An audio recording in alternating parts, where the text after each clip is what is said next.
So everybody, it's Xilicks here, and welcome back to some more of the Elysian Draft League Power Rankings. This episode is very late, and that's because I have quite a busy week, the week that this was supposed to go up, and the next week I'm traveling, so I had to do a bunch of pre-recording as well as some other things, but regardless of that, let's just get into the rankings from week 6, and before we do, one more thing I want to say. I know I just keep adding on to this intro. This is the final week before conference matches. Conference matches start week 7 and then end week 9. So 7, 8, 9. They are the most important matches of the season as they will dictate who is in playoffs. So I will be talking a little bit about where people stand in the playoff race, and I will definitely be talking about it more in week 7, 8, and 9 as that becomes relevant, because those matches will actually start to happen. Some people will be eliminated in the first and second week, and some people will still have a chance up until the final week. So it's all going to be very important, and I'll be covering it here on the show. So without any further ado, let's get into the number 16th ranking. In the 16th spot, we have Riolu and the Toronto Muks. This was another forfeit loss for Riolu, and at this point I'm unsure of what his current status is with the league, or even if he will have any future matches. From what I've heard, he's been unresponsive with players, and I'm sure the league leaders will have an idea of what they're going to do or whatever, but as it stands now, I have him in the number 16 spot because this is 2 weeks in a row where he has not even played. Moving along to Zen at number 15 and the Miami Mawiles. He played an honestly pretty good match versus Zach. However, he didn't have the proper mons at the end to take a sucker punch, allowing Absol to do very well in the late game. The crit sucker versus the Flygon at the end most likely didn't matter, as it would have either come down to rules or it may not have come down to rules depending on natures and spreads after the E-Speed, because essentially the Flygon would take the damage from the Sucker Punch, crit or no crit, and then the E-Speed would be able to knock out. Again, I'm not 100% on the damage calc, as I don't know the items, rules, natures, whatever. However, had the double priority attacks not killed the Flygon, Zen actually could have won had the Zam not been sashed. Again, I don't know what the items were on the Mons, but I do think that Zen took a little bit too much damage on his Mons from the Absol. Had he sacked the Mawile, then gone Rachi and Healing Wished right away instead of U-turning, or even gone for the U-turn, double back into the Rachi, and then gone for the Healing Wish, he could have won with a Starmie in the back. However, the more he played around the Absol, the more likely it was for Zach to go for a knockoff. However, I don't even think he should have U-turned to begin with. Maybe had he just gone straight for the Healing Wish, but I don't know if he was thinking that far forward. I can understand why he would U-turn, as, you know, maybe he wanted to get the damage, maybe there was a chance for it to knock out. I'm not really sure, but either way, I do think he didn't necessarily choke away the end game, but there were a scenario of plays that could have been made where the match would have gone in his favor.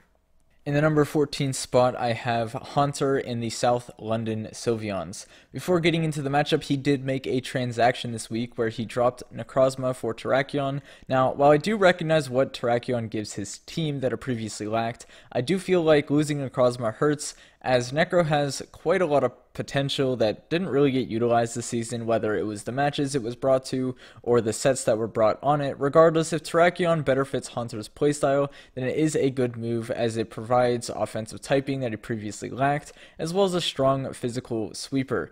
The fighting type is a little bit redundant, but it does give him a rock type, which he previously did not have. And, you know, he can slap a Choice Scarf on it, a band, whatever he ends up running. Terrakion can definitely be a very strong Mon in the league format. As far as his matchup goes, he tried to Earthquake the Ninjask and then Earthquake again as it went into a Landorus. I understand that he probably didn't want to go for the Dragon move, fearing a speed boosted Magearna, although he probably could have dealt with the speed boost Magearna. Although since he allowed the Landorus to essentially set up a Sword Stance after getting the Speed Pass and a Substitute, it was able to sweep the rest of his team 6-0 from the start. Now, he did forfeit at around 3-0, I believe, which again, Come on, guys, stop forfeiting. It really messes with the kill death leaderboard and just differential in general. Just stop forfeiting. I know it's obvious that you had lost at that point, but you didn't need the forfeit. You could have let the final couple turns play out. But yeah, one thing I do want to say is he should have just gone for the breaking the substitute instead of going for the earthquake. Again, I understand that he was trying to catch most likely the Magirna because he didn't want the Magirna getting a free switch in on a dragon move. But at that point, I don't know. I don't know what other moves he had, but it was poorly played from the start. You know, maybe bring some Sashmons, bring some whatever to deal with the speed passing. Obviously, speed passing is very frustrating to deal with, and it is getting banned, but I think he should have better prepared for that matchup. In the 13th position, we have Joey. He lost to Jack in a pretty long game, a little bit of hacks, however, it seemed to only really matter for differential, where, you know, he got hit with a couple critical hits, as well as freezing the Thunderous. This match showed, in my opinion, how passive some of the walls on Joey's team are. They don't do a lot if all they do is take hits, in my opinion. It's probably why we see things like the War Turtle be one of his better defensive mons, because it can go for Scalds, Rapid Spin, Haze, as we saw in this matchup, put offensive pressure with random coverage moves if needed, and whatnot. Where things like Aromatisse, which have the sole purpose of healing allies, cleansing status conditions, and going for a wish, you know, like a wish, a Moonblast, whatnot, they can be easily played around or taken advantage of on the turns where those types of moves are used. I'm not too familiar with Joey's playstyle, but from just looking at the team on paper, he could use some defensive mons that can apply offensive pressure to prevent his opponents from taking advantage of those mons. The mons being like Aromatisse and Registeel, I feel aren't being properly utilized on his team due to it being kind of a mix of stall, balance, offense, and obviously these are just my opinions, but his team as a whole, you know, he's had some good games in there and some lucky ones, but hopefully he gets my point that it's kind of like half his team is hyper offense and then the other half of his team is stall with a couple balance mons in there, and it doesn't mesh well together in my opinion. But that point aside, he does have a very decent shot at playoffs, as his conference is neck and neck with one another, with Joey, Roggen, and Farouk all being about within a game of each other with some pretty close differential as well. These final weeks will be very, very important for them, as it will be defining, you know, whether or not they make playoffs. In the 12th spot, we have Aggron in the Cork City Cyndaquils. At the start of the match, he seemingly was gaining a bit of momentum with an early knockout and also applying a lot of offensive pressure. Shortly after, though, Infinite's Fairy Dragon Steel Core was able to do what it does best and grant him momentum both offensively and defensively, and there wasn't really much Aggron could do to gain momentum. Once the Salamence set up, he no longer had anything to take an attack, and the rest of his mons dropped to it. Looking at the team that was brought by Aggron, once the Shuka was popped on the Empoleon, he didn't really have a response to a setup Salamence. He could have benefited from a Sash user or something that could score a knockout on the Mence. But really, from team matchup alone, he doesn't really have much of anything to take on a DD Salamence and deal with the rest of Infinite's team at the same time. Unfortunately, Aggron hasn't been able to gain a lot of consistent wins, and while he isn't totally out of the playoff race, he is definitely on the back foot, as some of the other teams within his conference are a bit closer to one another, and he's probably not going to make playoffs, but it's definitely not out of the realm of possibility, right? If he wins the next 3 matchups, or even two out of the 3 with the other ones going very negative, I'm not exactly sure on the differentials on that, but I'm 99% I checked before this video, and he does still have a chance if he's able to pull out some big wins. So we'll see when the time comes, but for now it is not looking too great for him. In the 11th spot, we have Swagzire in the Green Bay Sandslashers. Now, he did play against me this week and lost mainly due to not having any way of dealing with Toxic. His team was able to be slowly whittled down once the Sandslash had gone down, making it so he had no Toxic or Leech Seed immunities. This week, he kind of lost a war of attrition. I will also mention that defensively, he didn't really have any mons that could switch into both Swallow and Landorus. I would have liked to see an Assault Vest user. I'm not sure what the Masquerain was running, if it was Assault Vest, but you know, it would have been nice to see either an Assault Vest user or maybe some berries in there. Again, I don't know what items he was running, and it didn't end up mattering in the matchup, but even if I wasn't using the Toxic Leech Seed strategy, then he would still be at a very big disadvantage just because of my offensive mons alone.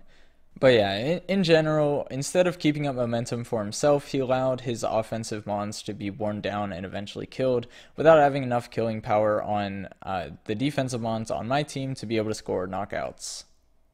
In the 10th spot, we have Cupchew in the Springfield Spoinks. He did lose to Freak this week in a game where I feel he kind of over-prepared for Zard X, and he didn't really have anything to deal with bulkier variant of Zard, which was brought this week. Not only that, but he allowed his Sableye to go down in a bit of a misplay, as this allowed Freak to get rid of rocks on his side of the field as freely as he wanted to, because the other Ghost on Cupchew's team was threatened by the Delmise. The Scarf Mach Punch was a good idea on the Infernape, but having Scarves really limited him, as going for Dark Pulse with Thunderous allowed for Farouk to play around it. And if anything, the Choice Scarf seemingly benefited Farouk more than they did Cupchew.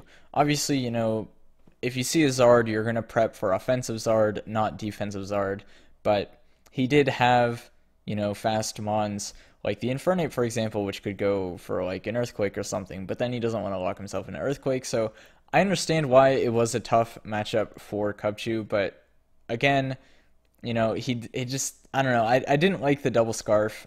It was a cool idea to deal with things like Greninja and a potential setup Zard or whatever, but at the same time, it really hindered him in this matchup. And, you know, if, say, the Thundurus had an Expert Belt or a Life Orb, it would be a lot more versatile this week, as he'd be able to switch up moves and go for Volt Switches and gain momentum, but instead, you know, Freak was able to hit things with Dragon Tails, and you get the deal. It was a rough match for Cupchew. He probably could have played, or rather built, a little bit better, but he's definitely not out of the running for playoffs, and these next few weeks we'll see where he ends up.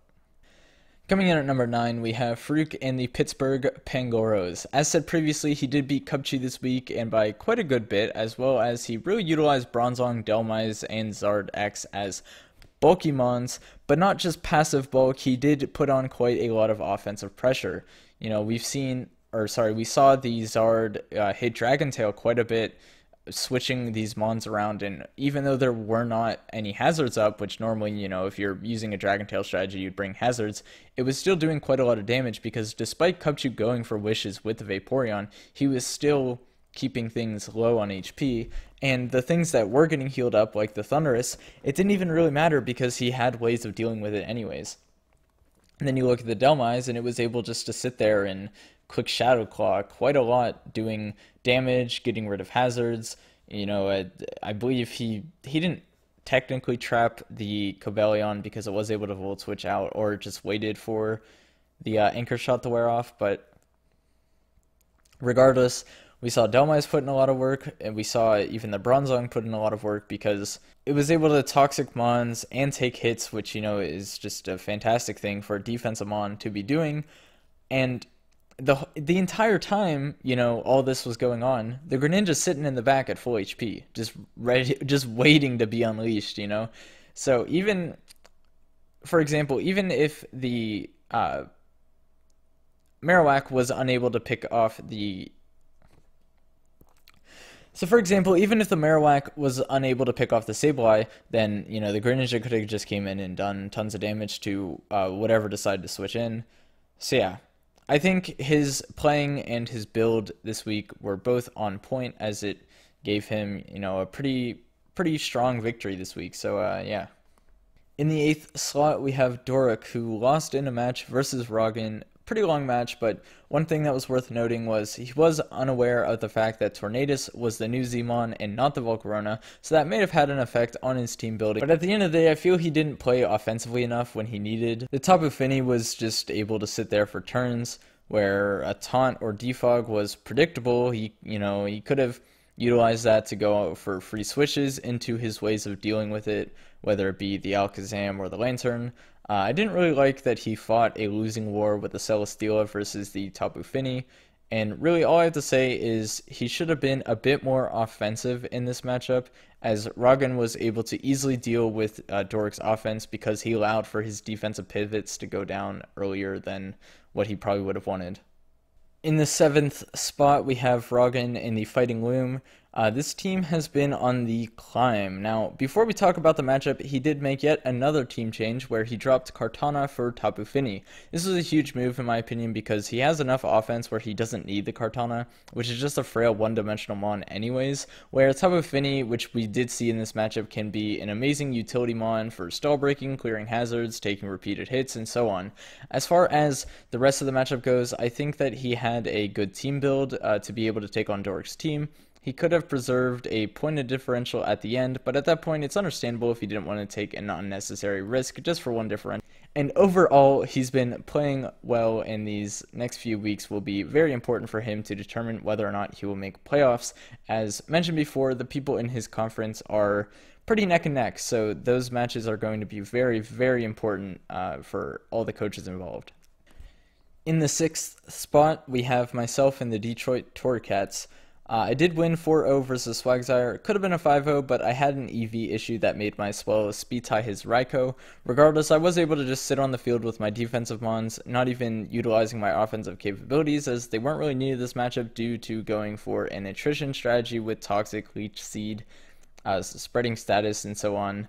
As well as wearing down his mons by making them take recoil damage. Luckily, I have a team that is defensive enough to do that, and it was able to win me the match. Now, despite two players in my conference having a better record than me, I'm not out of the playoffs yet, as if I get a 2-1 and Erasmus gets a 1-2, if I manage a higher differential, I'll be in playoffs, or if I get a 3-0, I'm guaranteed playoffs. It's also worth noting that and I'm talking about wins here, by the way, 3 wins, 0 losses. It's also worth noting that if Zach loses at least 2 matchups, that could also open another window for myself to make playoffs, although that relies a bit more on differential, and the 2 matches he has to lose would be against me and Agron, and then he'd have to win versus Erasmus, so that is a little bit less likely as it relies more on plenty of other things, where the most surefire way for me to make playoffs is just winning all 3 matches. Again, if I'm capable of winning 2-1 as well, I'm also still able to win playoffs, but then that does also rely on differential and other people winning and losing. In the 5th spot, we have Yodeler and the Chicago Cubchews. Due to a forfeit win, Yodeler has not moved up or down in any place for the sake of fairness. I will be talking about this team more next week, as there will be more to talk about. In the 4th slot, we have Infinite in the Chicago Chandelures. Despite allowing some of his mons to go down in the matchup pretty early on, he still controlled the game offensively and defensively.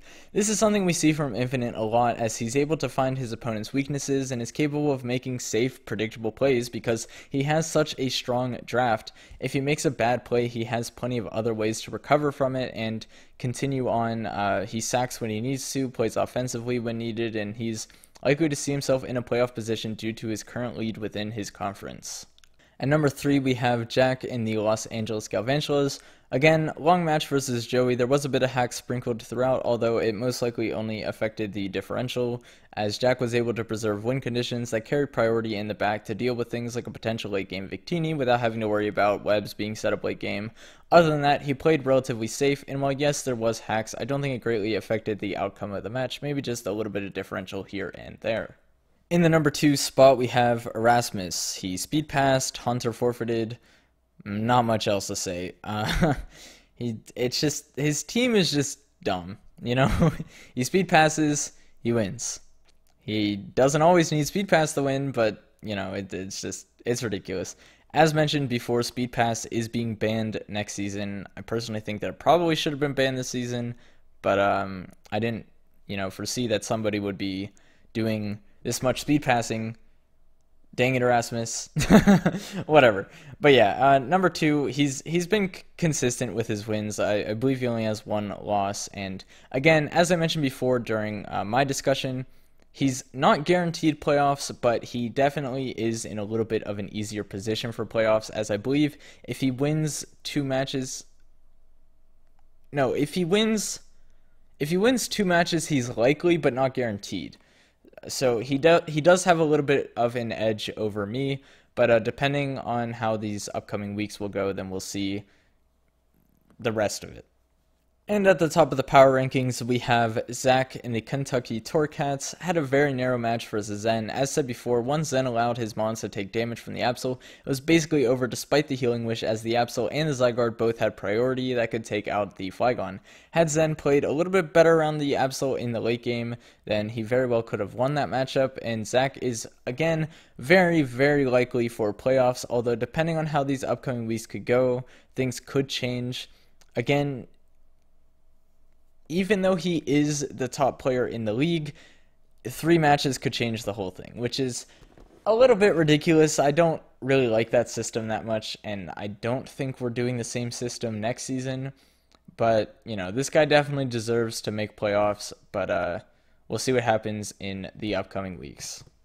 Alright, so that is going to be the conclusion for the Week 6 Power Rankings. Next week may be a little bit late as well, as I did mention before that I am going to be traveling, but I will make an effort to get it out at least before the next week starts, if that makes sense.